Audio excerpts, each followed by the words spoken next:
Imagine the architects of society, if they're planned for human interaction and center markets and squares and trading and culture and the way we interact. Imagine if that got flipped on its head and was actually just a maybe a remnant from another world.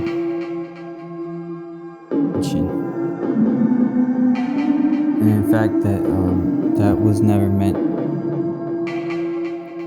meant to actually be brought down in the way they bring it up, and present it to us, and let us go free on supposedly have at it. We have all these nice areas to congregate, but nobody's actually congregate except in matrix style preconceived.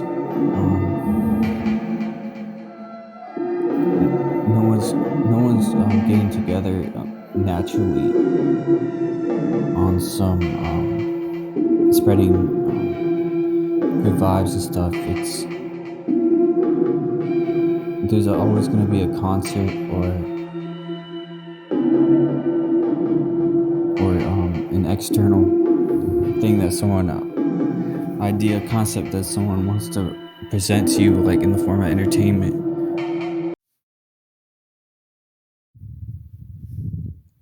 And politics and ideologies, and in a setting where it's a crowd and a simulation, basically, of what it would be like to actually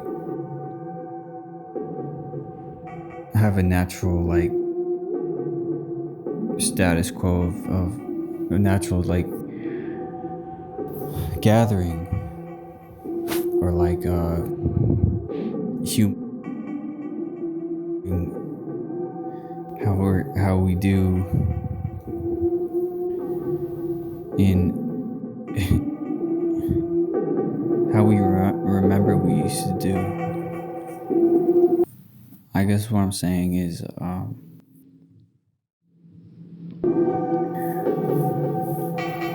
I guess talking like this, I'm trying to find the answers as I speak, and they're not coming to me right now, but I understand my position is valid.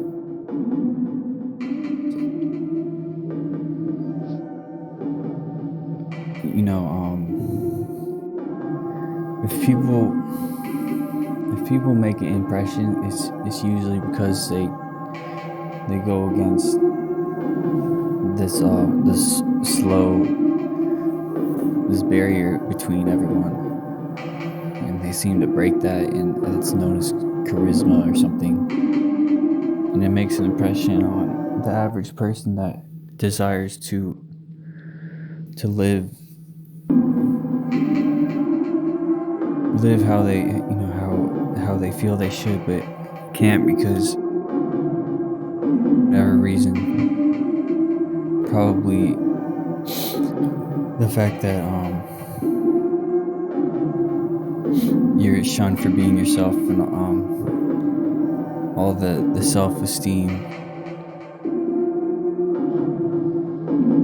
or esteem, basically the image we have to put up and stuff.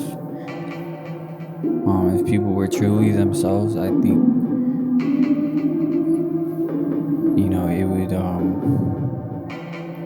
it would start to resemble something what I guess a capital communist would describe as, you know, anarchy, or theologically it would be like Sheol or hell, or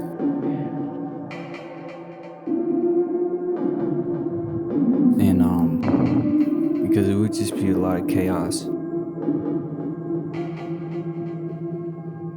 But it wouldn't be chaos how we see it. It would be just natural. It would be just what it is, and we wouldn't have a distinction between what's chaotic and what's not. You know, and then, you know, on the flip side, it's like, flip side is heaven, right? But I guess, I mean, you need both to figure out, to like have a separation between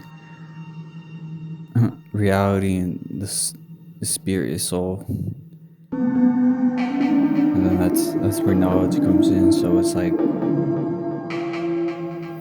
the sacrifice we make in almost like the reason we're like this and not anything else is to be in separation between what should and what shouldn't be.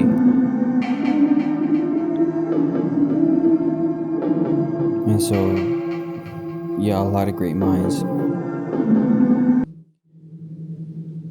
they start to go crazy because of this, and nothing seems to make sense.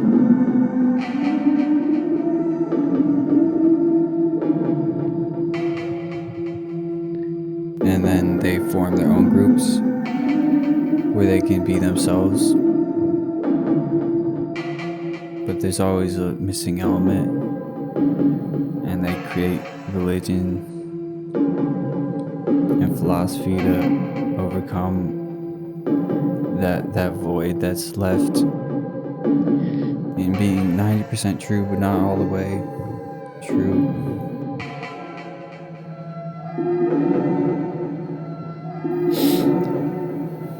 Right, so